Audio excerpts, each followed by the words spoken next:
Welcome back to another video. আশা করি সবাই ভালো আছেন। এই যে ওয়ালগুলো দেখছেন, এগুলোকে এক ধরনের ঐতিহাসিক ওয়াল বলা যেতে পারে। এই ওয়ালগুলোকে ক্ষমতাসীন রাজনৈতিক দল প্রচারণায় বিভিন্ন সময় ব্যবহার করেছে।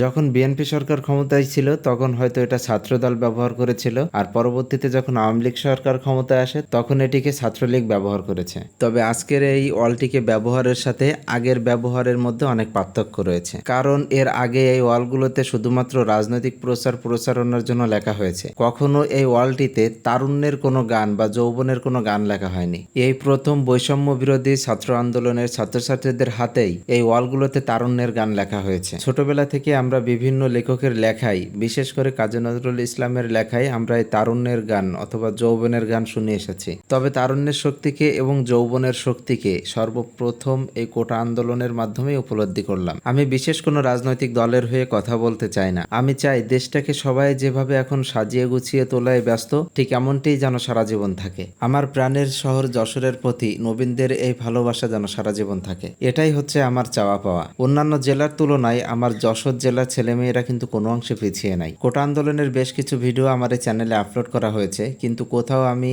আমার কোনো অনুভূতি প্রকাশ করিনি। তার কারণ হচ্ছে এর আগের ভিডিওগুলো সবগুলোই পরিস্থিতির উপরে ডিপেন্ড করেই ক্যাপচার করা ছিল, আর আমরা পরিস্থিতি সম্পর্কে সবাই জানি যে দেশের পরিস্থিতি এখন কোথায় কেমন আছে। কিন্তু ট্রাফিকদের অবর্তমানে শিক্ষার্থীদের ট্রাফিক কন্ট্রোল করা, সমস্ত শহরকে নিজের বাসা মনে করে সেটাকে পরিষ্কার পরিচ্ছন্ন করা, আর ধ্বংসস্তূপকে রং বেরঙের বিভিন্ন গ্রাফিতি দিয়ে সাজিয়ে তোলার এই দৃশ্যটি আমার অনুভূতিকে আর চাপিয়ে রাখতে পারলো না। আমি সারা জীবনের জন্যই এমনই দেখতে চাই। আমি কোনো সীমিত সময়ের জন্য বা দুদিনের জন্য এমনটি দেখতে চাই না।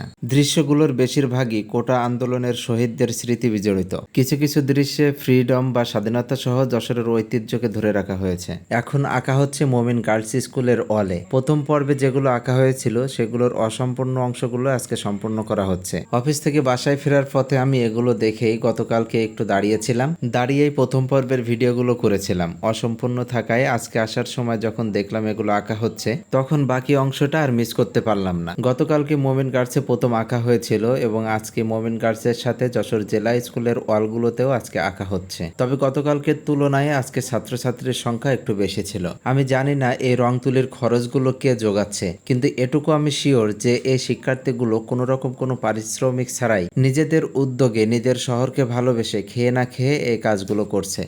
যে দলেরই হোক না কেন, এই নগর আমাদের নগর, এই শহর আমাদের সকলের শহর, এই শহরের প্রত্যেকটি সম্পদ আমাদের সকলের। তাই এগুলোর প্রতি আমাদের সুদৃষ্টি রাখা উচিত। উল্লাস করা ভালো, তবে বুনো উল্লাস করা কখনোই ভালো হতে পারে না। আজ এই পর্যন্তই। ভালো থাকবেন সবাই। আল্লাহ হাফেজ।